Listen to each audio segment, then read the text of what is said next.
Mesdames et messieurs, bonjour et bienvenue. Nous allons dans quelques minutes commencer ce concours d'éloquence intitulé « Si j'étais ministre des Affaires étrangères ». Je vais d'abord appeler sur le plateau Lilian Thuram, notre grand témoin de la journée. Est-ce que Lilian, vous êtes ici? Lilian, on ne vous présente plus.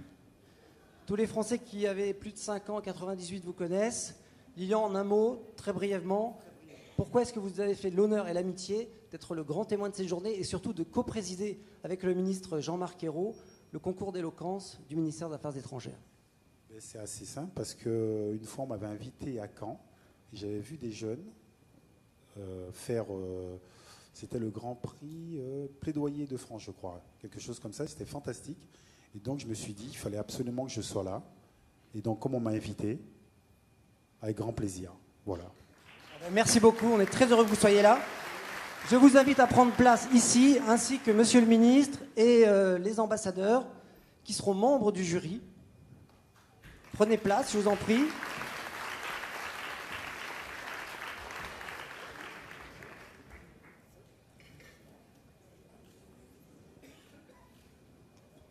Et nous allons accueillir, lorsque tout le monde sera installé, la première candidate. La première candidate a 25 ans. Elle est étudiante en droit international à Paris. Lors de la phase éliminatoire, elle a posté sa vidéo 2 minutes avant l'expiration du délai qui lui était imparti. Elle nous a beaucoup impressionnés durant les phases de sélection. Ses 2 références principales sont 2 prix Nobel, Rigoberta Menchú et Mohamed Younes. Je vous propose d'accueillir et d'applaudir Aurore.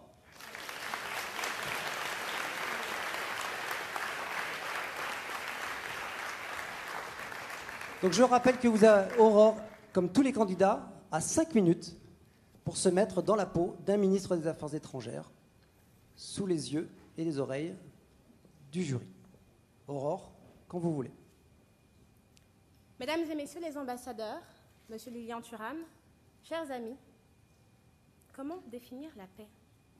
En Colombie, un accord de paix historique vient d'être signé entre le gouvernement et les FARC. À la télévision, un Colombien s'interroge. Qu'est-ce que la paix? Je ne veux pas qu'en France, on oublie ce qu'est la paix. L'absence de conflit armé, certes, mais cela ne me suffit pas. C'est également l'entente entre citoyens, entre groupes sociaux, culturels ou générationnels.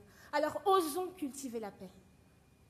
À l'échelle mondiale, tout d'abord, il y a peu, sous les oripeaux d'une méfiance tapageuse à l'égard de Bruxelles, l'un de nos alliés a claqué la porte de l'Union européenne. Mais quel était le véritable moteur de cette rupture? Le rejet des migrants. Qui sont les migrants? Vous, mesdames et messieurs les ambassadeurs, qui vous installez aux 4 coins du monde en tant qu'émissaires de la France. Qui sont les migrants? Mes parents, qui ont quitté la Côte d'Ivoire pour s'installer en France. Mais enfin, c'était juste une migration économique. Car aujourd'hui, il semble qu'il y ait des causes qui posent question à notre hospitalité. 5 ans, au moins 300, 1000 morts en Syrie, 5 minutes, mon temps de parole ici pour la paix. Ce n'est pas de l'angélisme, il y a des conventions. Il y a des conventions, oui, des conventions sur les demandeurs d'asile, des conventions sur les réfugiés. Ce n'est pas de l'angélisme. La paix. La paix est menacée et malheureusement la France est bien placée pour le savoir. Nous nous sommes réveillés, sidérés, lorsque notre pays a été la cible d'odieux attentats. Face au fléau de la terreur, aujourd'hui islamiste, la coalition militaire ne suffira pas. Gagner des batailles est une chose, seulement nous ne combattons pas des hommes mais une idéologie intolérante et mortifère. Bien sûr, le combat des idées sera long, évidemment, la bataille sera difficile. Mais l'enjeu en vaut la chandelle, la paix. La paix, c'est le socle de la construction européenne. Elle est le désir de l'immense majorité des migrants. Elle est le butin des terroristes, ce butin qu'ils nous dérobent. N'est-ce pas? L'enjeu en vaut la chandelle. Et l'urgence ne s'arrête pas à nos frontières. Elle est également nationale. L'urgence est également nationale. Lorsque la concorde est menacée par le repli sur soi. Vous savez, moi, Jeune fille noire de culture chrétienne, j'ai partagé la vie d'un homme d'origine maghrébine, de culture musulmane. Une histoire de cœur, quoi de plus banal, si ce n'est le regard des autres. Interrogateur, amusé, rieur, réprobateur, accusateur, puis un jour violent. Un jour, ce regard a atteint mon intégrité physique. Un jour, ce regard m'a coûté de longs mois de rééducation. Le voilà le prix des divisions. Osons cultiver la paix, osons la complexité, osons barrer la route à des raccourcis comme jeunesse, délinquance, islam, et paf, ça fait un terroriste. Non, non. Je veux que notre pays, certes blessé, reste intelligent. Je veux que la société française, bien que meurtrie, reste soudée. Je veux que le dialogue, certes nécessaire, soit apaisé. Mesdames et messieurs les ambassadeurs, ce dialogue apaisé, vous en êtes les experts, aux quatre coins du monde, à l'échelle interétatique. Je veux qu'il serve d'exemple au cœur de notre maison, afin qu'ensemble, nous combattions la haine, et cela quelle que soit la façon dont elle s'habille. Monsieur le ministre Jean-Marc Ayrault, ne vous offusquez point. Si je ne vous ai pas salué en introduction, c'est que je suis censée avoir pris votre place.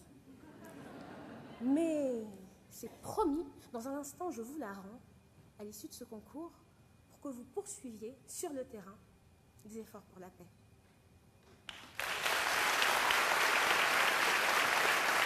Bravo, bravo, Aurore.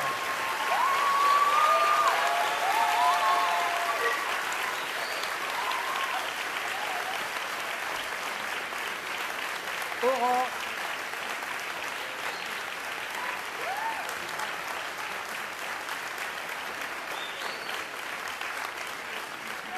Bravo. C'était Aurore, 25 ans, la première candidate. La seconde candidate, c'est la Benjamine, puisqu'elle n'a que 18 ans. Elle est en première année de relations internationales. Elle nous a prouvé, nous qui l'avons vue pendant les épreuves de sélection, que la valeur n'attend point le nombre des années. Son inspiration, elle la puise chez Barack Obama et Thomas Sankara. Je vous demande d'accueillir Myriam.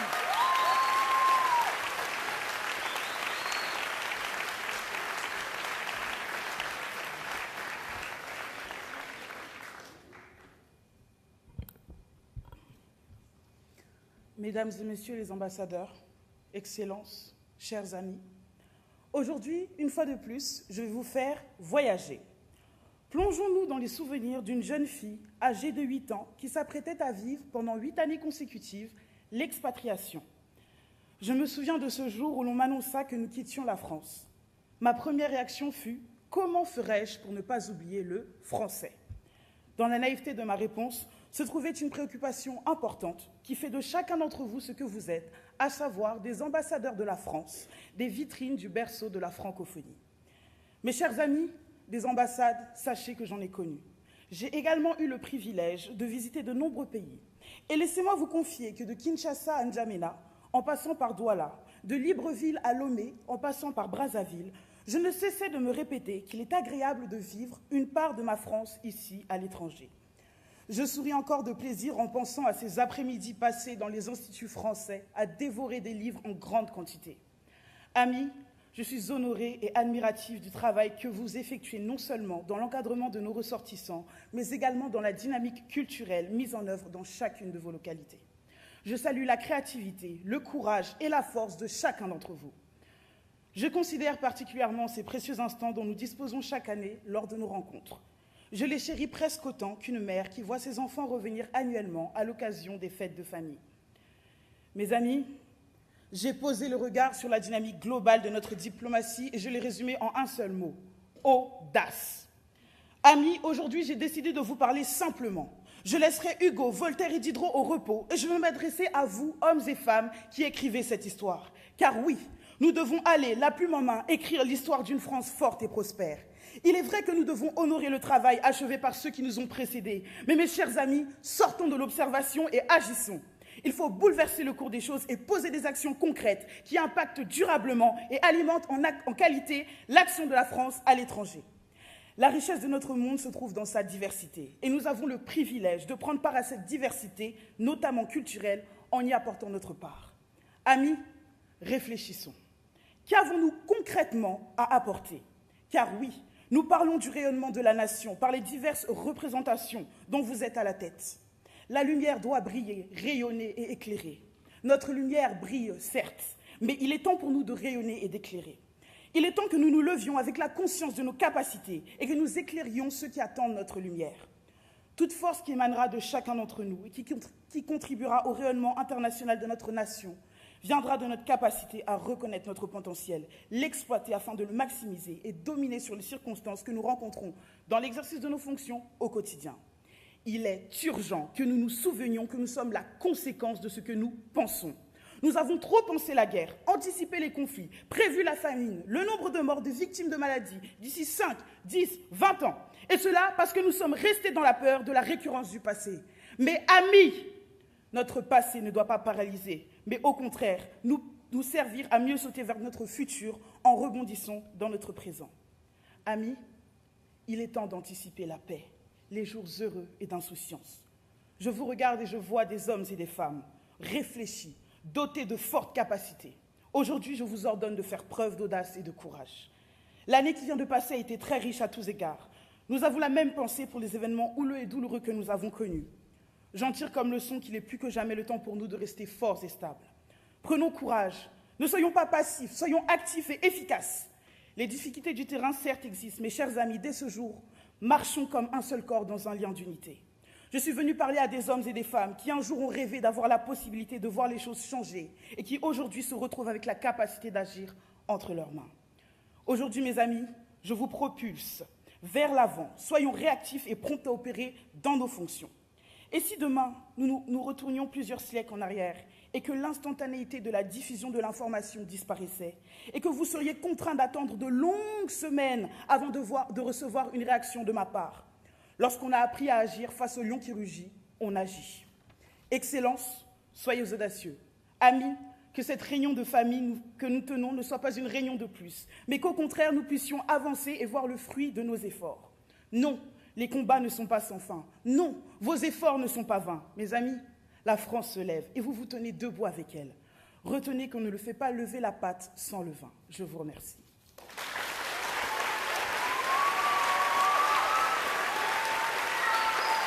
Bravo, Myriam, 18 ans. Bravo.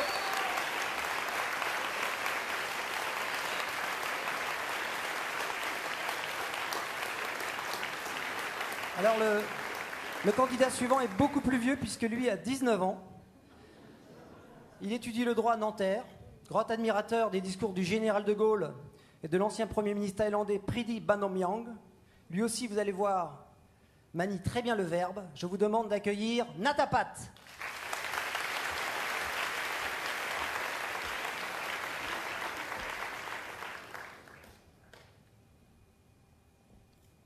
Sale ambiance pour les artistes et la liberté d'expression. Sale ambiance pour créer et montrer les nouvelles choses et actuelles aux enfants. On peut filmer une balle de revolver avec des effets spéciaux qui arrive à 250 km/h et qui vient se loger dans un crâne. On a le droit de le montrer, ça. On a le droit de le filmer, sans aucun risque. Oh, mais ça va, c'est marrant. Tu sais, les jeunes, ils sont habitués, après ce qu'ils voient à la télé, alors que la loi interdit dans la vraie vie de tuer. C'est un crime. Par contre, dans la vraie vie, on a le droit de faire l'amour. On a le droit de faire l'amour même plusieurs fois par mois, par semaine, et même par jour. Et c'est comme ça qu'on fait les enfants même, il paraît. Mais au cinéma, on a le droit aussi, je vous rassure, mais à condition de ceci, à condition de cela, pas comme ci, pas comme ça. On cherche peut-être à nous mettre un préservatif géant sur le cerveau. Dans votre chambre, oui, mais là, en public, non, c'est dégueulasse. T'as quel âge, toi? 16 ans? T'as pas le droit. Il fut un temps, mesdames et messieurs, où je me posais un certain nombre de questions. Et plusieurs questions même. Des questions sur ce que je vois autour de moi, de voir l'incompréhension, la famille, les amis, les personnes que je rencontre, même par hasard au coin d'une rue, en somme, ce que je vois en société. Mais qui sommes-nous réellement? Que faisons-nous? Des pourquoi et des comment ne plus en finir. Après la constatation vient alors l'analyse. Puis en fin de compte, je me suis rendu compte que porter son regard vers les autres n'allait pas résoudre toutes mes questions. Alors je me suis tu. À présent, c'est dans mon reflet que je regarde. C'est en apprenant à se connaître soi-même que l'on arrive à ses fins. C'est en travaillant en soi-même que l'on améliore le quotidien. Sous prétexte que l'on sait, sous prétexte que l'on connaît, on n'aide pas les autres en imposant ni en canalisant, mais bel et bien en éduquant, en montrant les exemples et la voie à suivre. Chacun a sa propre vision de l'idéal. Chaque individu sur Terre, chaque Français, chaque Française, chacun d'entre vous dans cette salle possède ses propres pensées qui toutefois peuvent être regroupées pour créer une volonté, une vision commune, partagée, enrichir, regroupées pour faire naître une volonté commune. Eh bien, cette volonté commune, justement, parlons-en, puisque c'est l'occasion de parler devant vous, vous qui voulez entendre ce que pense la jeunesse, savoir vers quoi s'est-elle tournée, à quoi s'intéresse-t-elle. Vous attendez que les jeunes vous disent un certain nombre de choses. Vous voulez donner la parole, eh bien moi je prends la parole, bien volontiers aujourd'hui. Et c'est ce que j'attendais aussi. Faire des actions peuvent être interdites. Par contre, penser, qui le sait, on ne peut l'interdire. Et rêver, c'est encore mieux. Rêver, c'est gratuit. Et pour tout vous dire, quand c'est gratuit pour un étudiant, c'est bien. Alors, du coup, je rêve et nous voulons rêver. Chaque génération veut marquer son temps, veut révolutionner de grandes choses. Les plus âgés en faisaient partie, et moi, je fais partie d'une génération qui veut penser simple avant tout. Nous voulons parler de qui nous sommes réellement, de la terre, de l'eau, du vent, du feu. C'est une génération qui ne veut plus de modèle dans lequel elle est née, ou du moins une volonté commune de transformer profondément son art de vivre, de penser, de la manière dont un être humain doit évoluer dans son temps et dans sa société.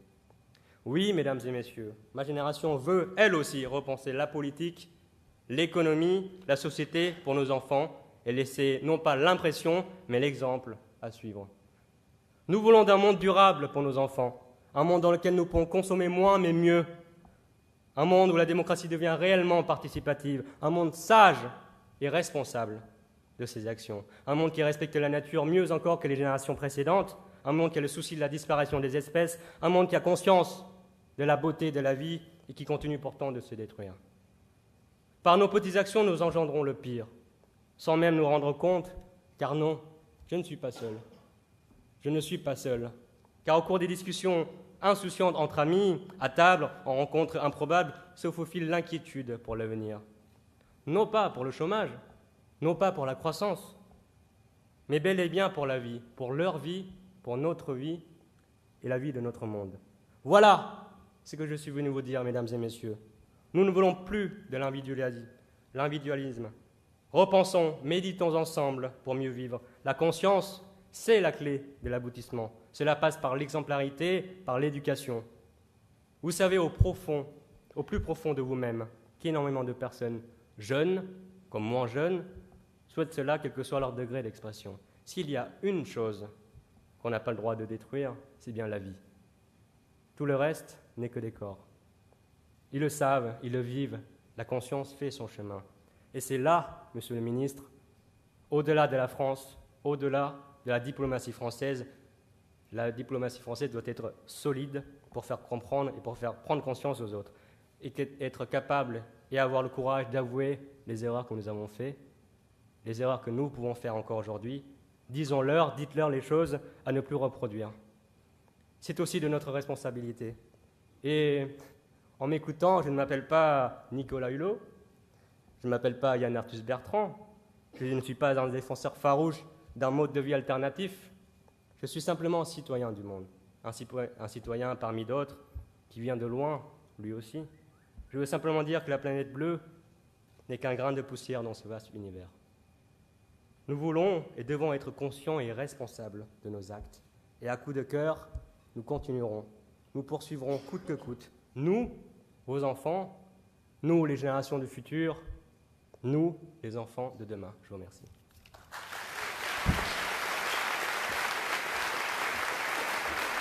Bravo. Encore un très beau discours. Bravo Natapat. Nous allons maintenant accueillir un homme d'expérience, puisqu'il a 30 ans. Il est déjà ingénieur diplômé et également professeur de mathématiques à son temps perdu, à ses heures perdues. Il nous vient tout droit de Lyon. Il est guidé par les discours du pape François et il a le sens de la rime. Je vous demande d'accueillir Paul.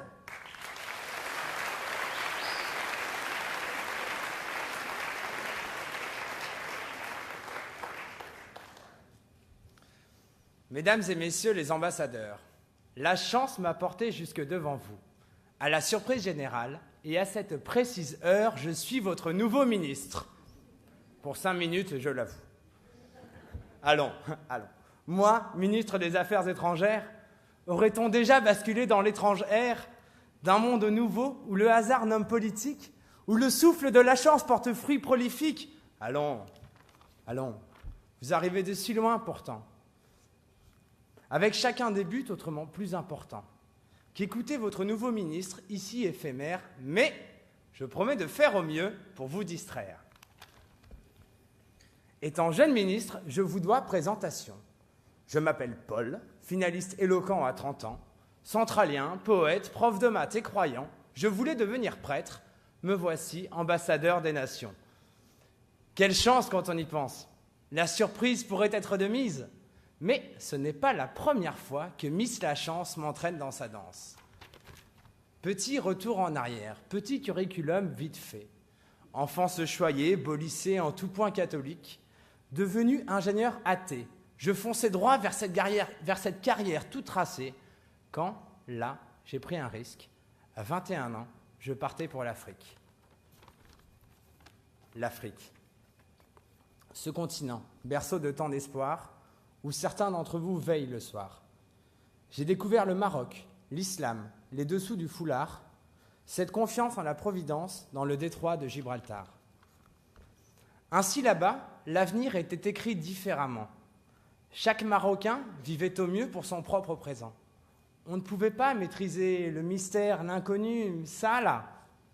Tant d'interventions surprenantes vécues chez les croyants d'Allah.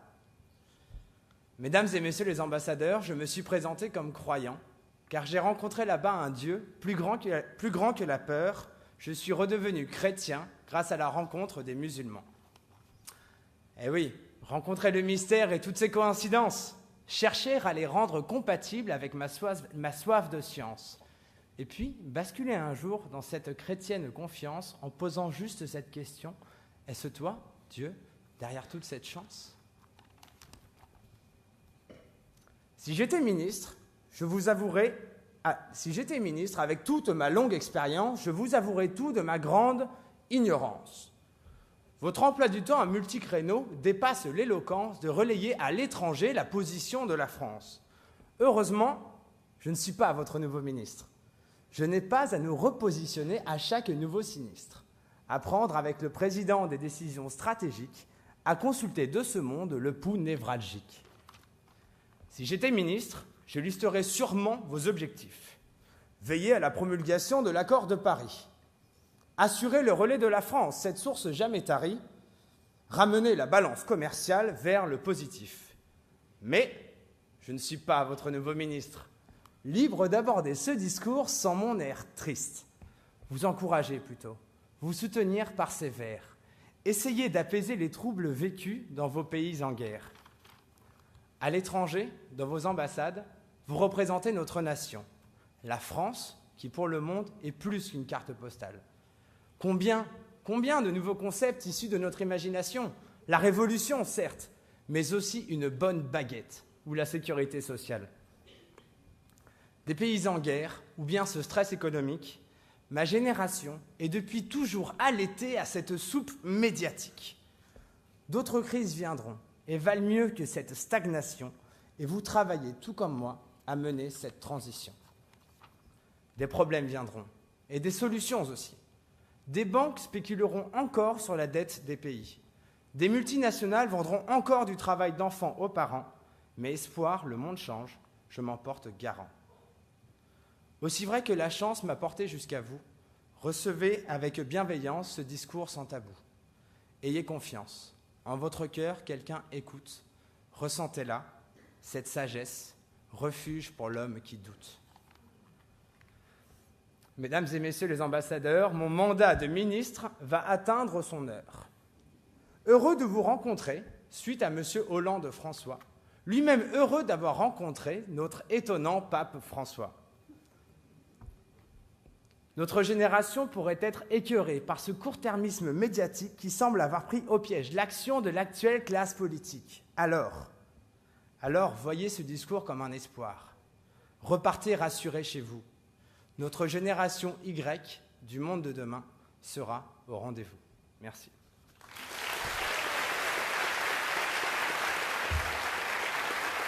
Bravo, c'était Paul.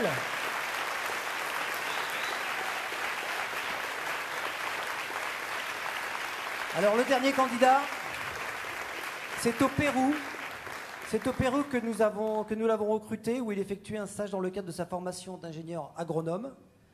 Bien qu'originaire d'Angers, c'est à 3200 mètres d'altitude qu'il a trouvé l'inspiration de son discours. Nous allons pouvoir le constater. Je vous demande d'applaudir Vianney.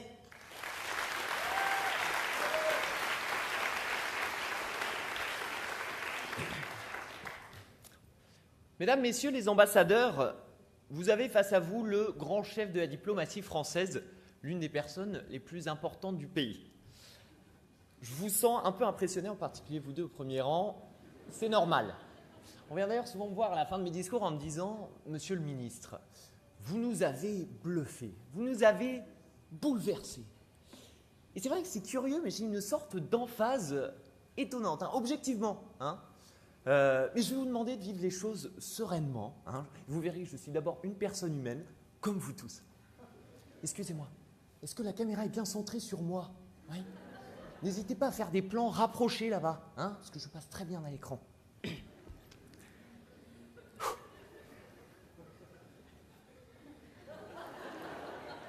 C'est moche, Et c'est pourtant quelque chose qui nous guette tous, moi ministre, vous ambassadeur.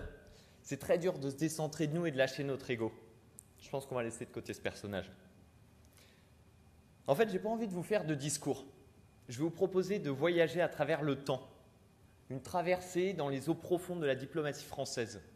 Alors, vous faites maintenant partie d'un équipage voguant vers son destin. Je vais vous demander de prendre une bonne respiration, une inspiration d'air marin et larguer les amarres. Première escale du voyage.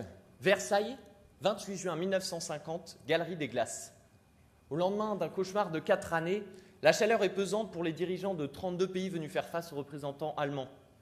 M. Clémenceau, éreinté, sort de négociations acharnées pour entériner un traité dur et humiliant pour l'Allemagne, un traité que certains appelleront diktat, un traité de paix pour d'autres.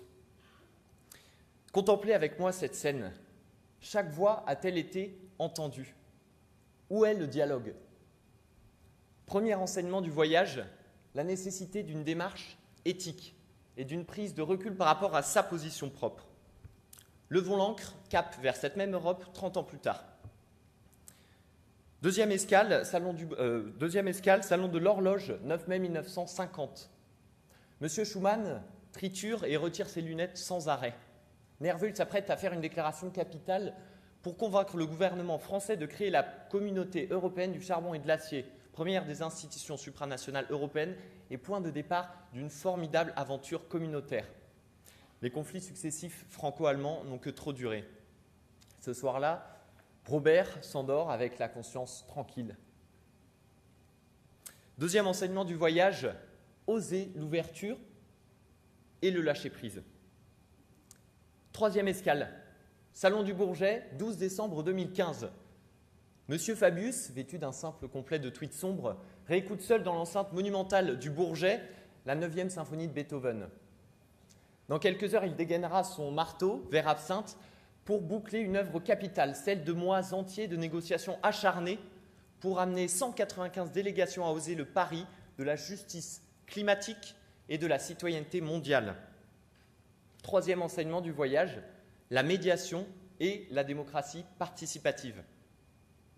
Alors, généralement, c'est à ce moment du discours qu'on commence à s'endormir, qu'on se dit « bon, je vais arrêter d'écouter parce que là, il va commencer à faire des grandes phrases avec des beaux mots ».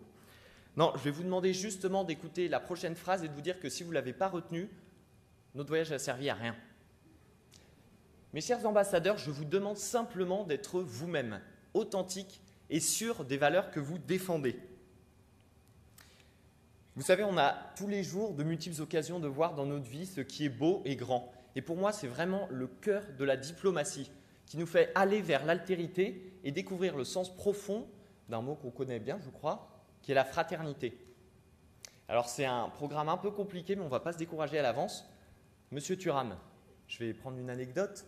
Imaginez-vous le 8 juillet 1998 à Saint-Denis, juste avant de jouer la Croatie. Si on vous avait dit, juste avant le coup d'envoi, pour bien visualiser la scène, je vais juste…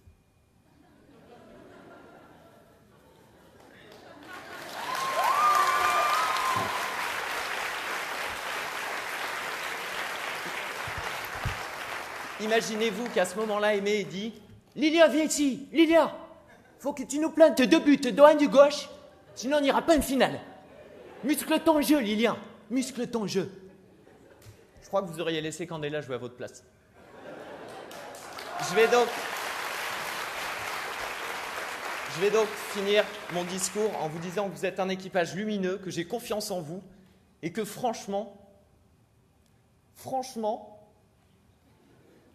voilà. Bravo.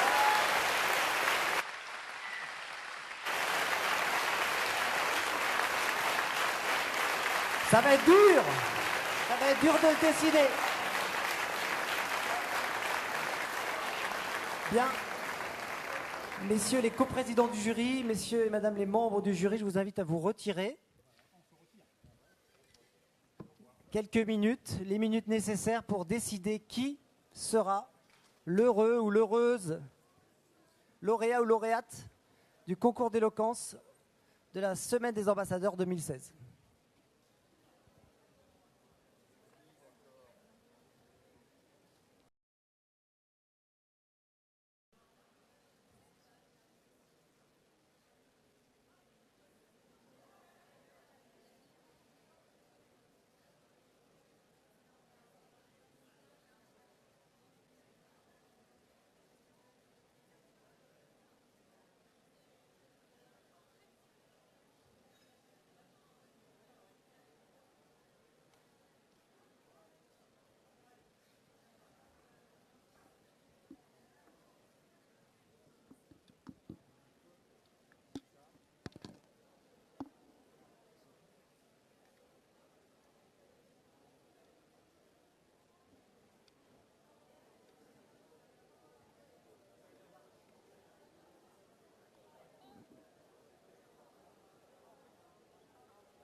c'est à l'accueil, sinon je dirais à Vincent qu'ils sont à l'accueil.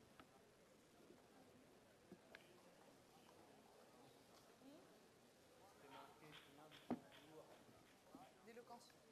Ouais. Bonjour. Tout seul. Non, non, mais on fait le montage. On est du montage, on n'est pas de l'exposition. Merci.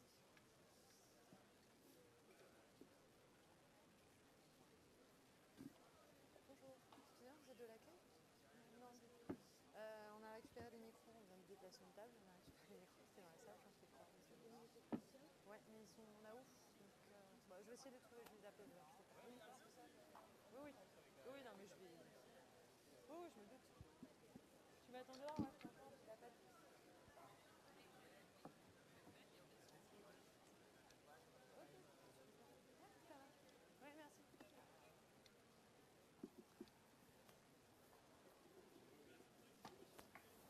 Messieurs, c'est à vous? Non? Bah oui, bah pourquoi elle me dit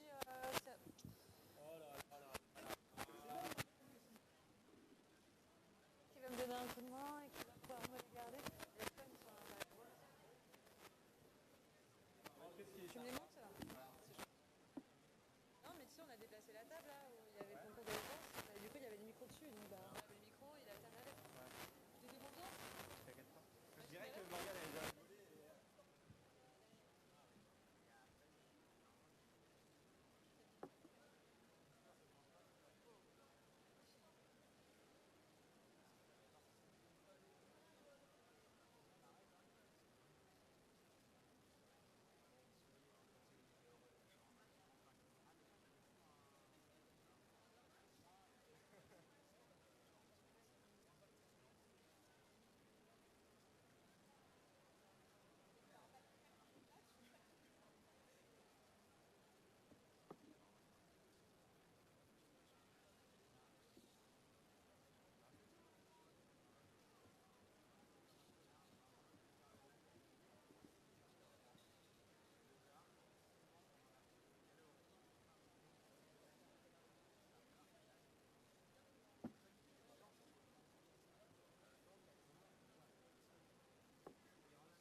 J'ai vu des potes. Très bien,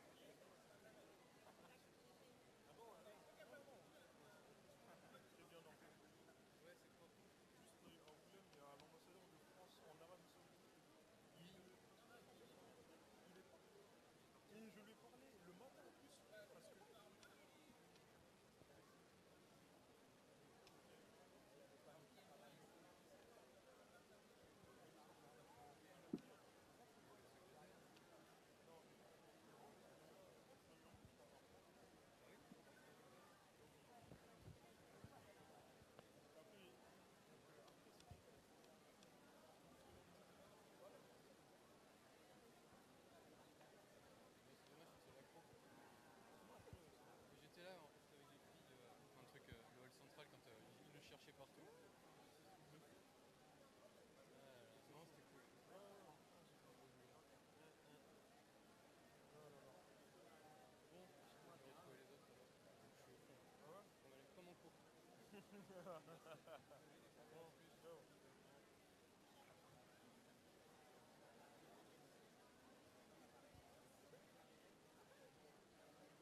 Tout le monde était. Non, non, c'est pas encore. Là, il prend du temps. Là, il prend du temps.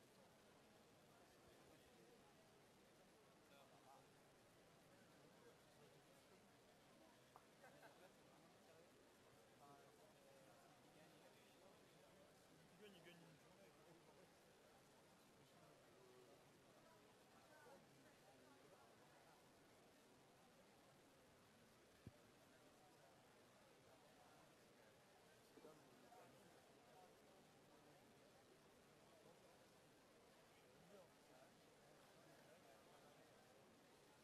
Non, on avait gagné un mois, mais c'était l'année dernière. Ça, c'est intéressant.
Normalement, d'après les stats, ce sera 50. Dans les nominations, il y a plein de choses qui sont faites au Quai d'Orsay pour qu'il y ait plus d'égalité homme-femme. C'est quoi? Pour moi, il fallait qu'on nomme par les compétences.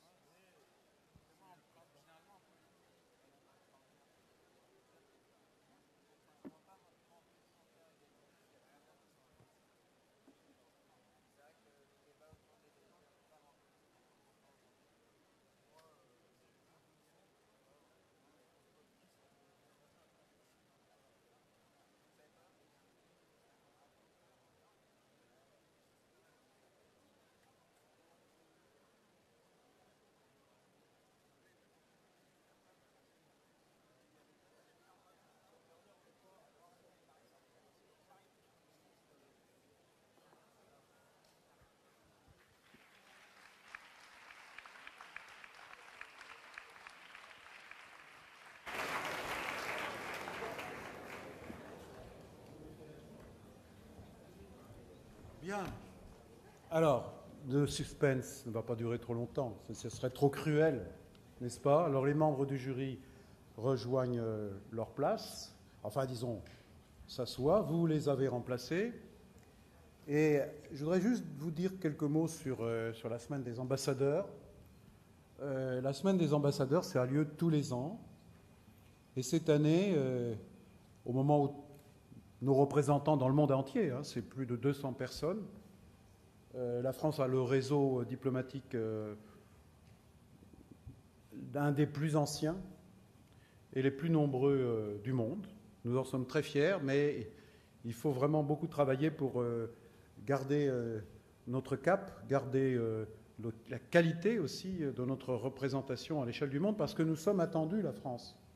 Nous sommes souvent espérés parce que nous représentons quelque chose.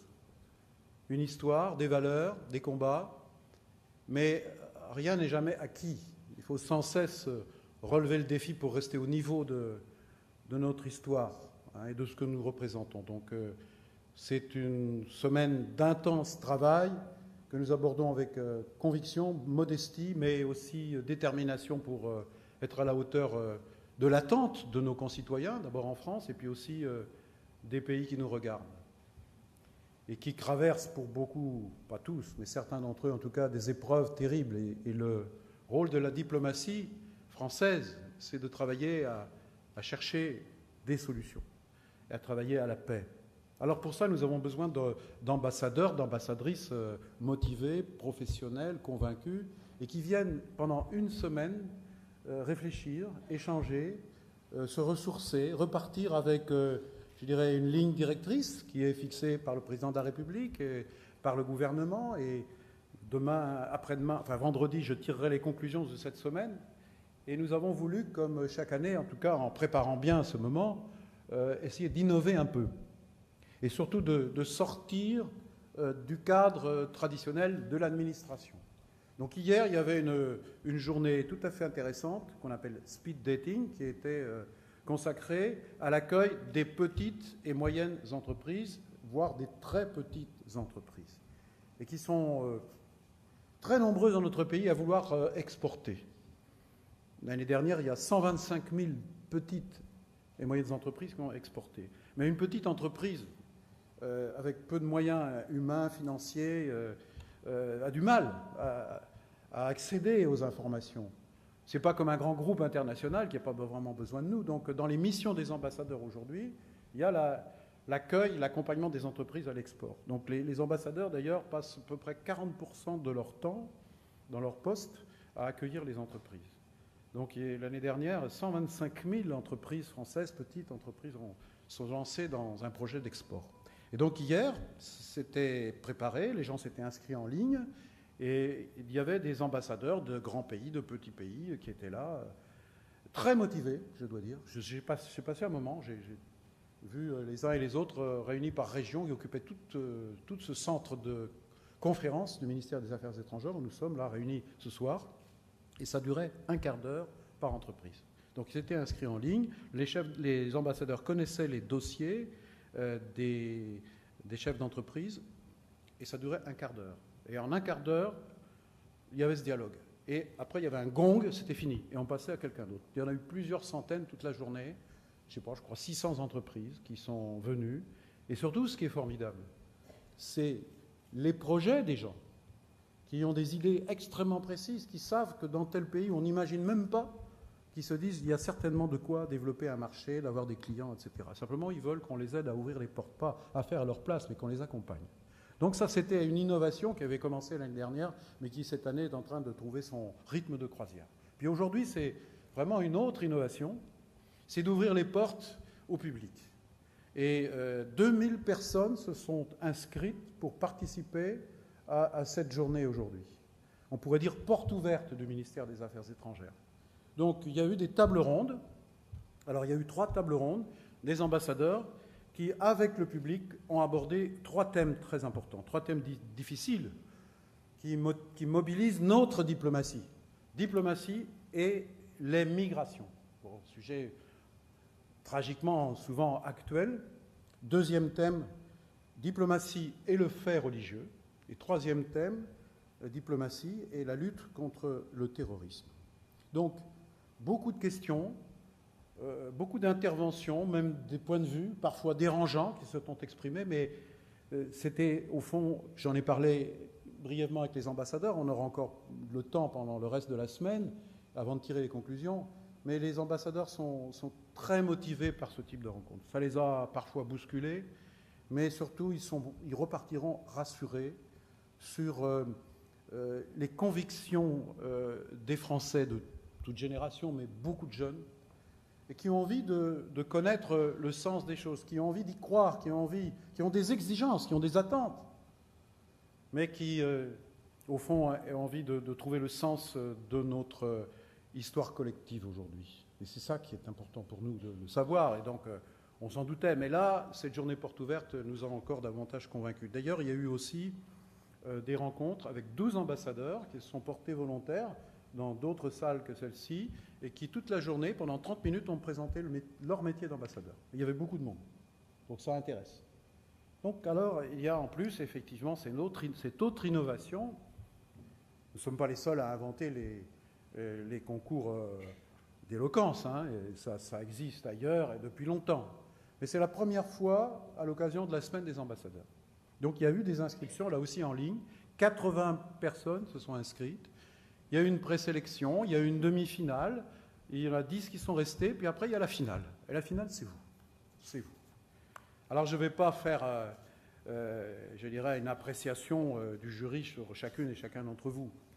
Mais Myriam, Aurore, Paul, Natapat et Vianney, d'abord je voudrais vous remercier d'avoir participé avec beaucoup de cœur à ce concours d'éloquence. Beaucoup de cœur, beaucoup de talent, chacune et chacun d'entre vous. Vous n'êtes pas venus comme ça par hasard.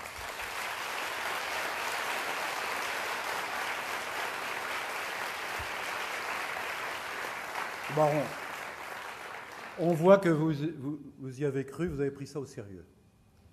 Sans vous prendre au sérieux. D'ailleurs, vous nous avez fait beaucoup rire aussi. Mais pas seulement rire. Parfois, on aurait pu pleurer en vous écoutant. Mais pleurer, je dirais positivement, parce que nous étions émus de vous voir faire quelque chose auquel vous croyez. Au-delà de votre exercice oratoire. Parce que c'est toujours une épreuve si on veut réussir un exercice oratoire. Il faut donner de sa personne, de son intelligence, de son cœur, mais aussi physiquement. Il faut donner pour que ceux qui vous écoutent, en tout cas, soient attentifs jusqu'au bout. Et puis que vous puissiez leur faire passer un message. Donc tout ça, vous l'avez réussi, chacune et chacun d'entre vous. Donc merci aussi pour ça. Et puis après, notre jury a délibéré. Il faut bien choisir. Il faut choisir. Et c'est difficile de choisir. Mais ce n'est pas injuste parce que vous êtes tous vainqueurs de cette épreuve, mais il y aura l'un ou l'une d'entre vous qui va terminer premier ou première. Alors c'est qui? Nous avons échangé et nous avons choisi Aurore.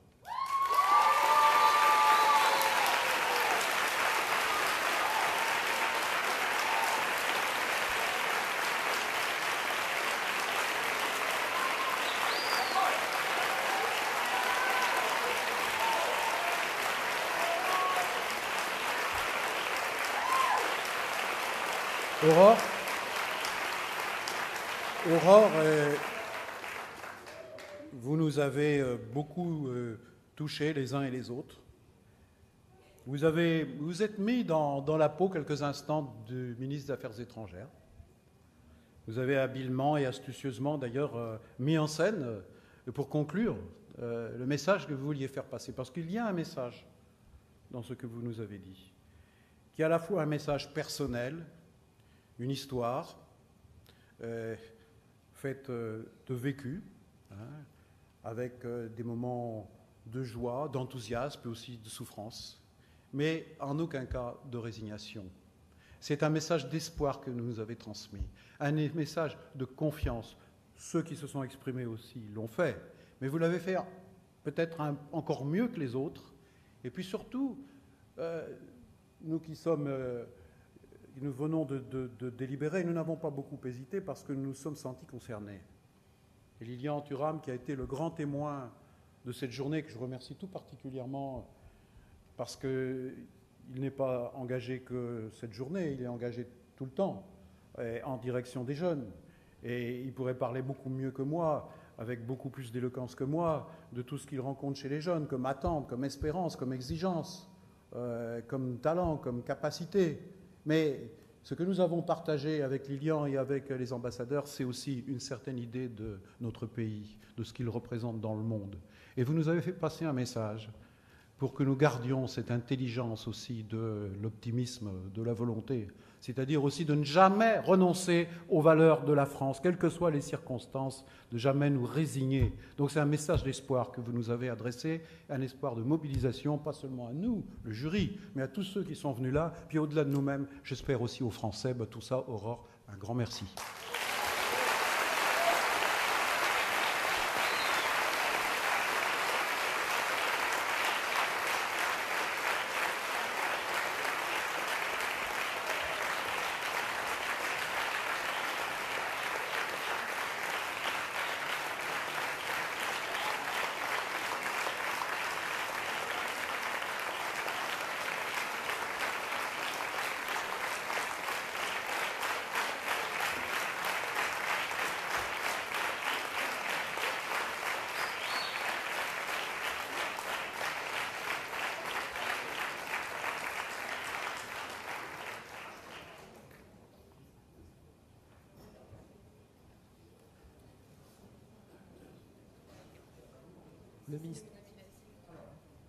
Le ministre remet à chaque finaliste son diplôme.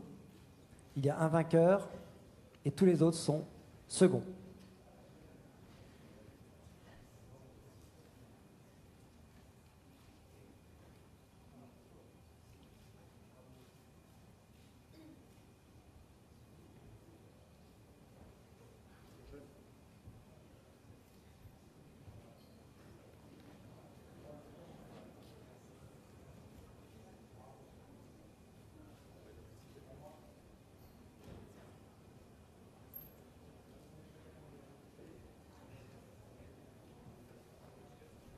Petite photo de l'équipe de France.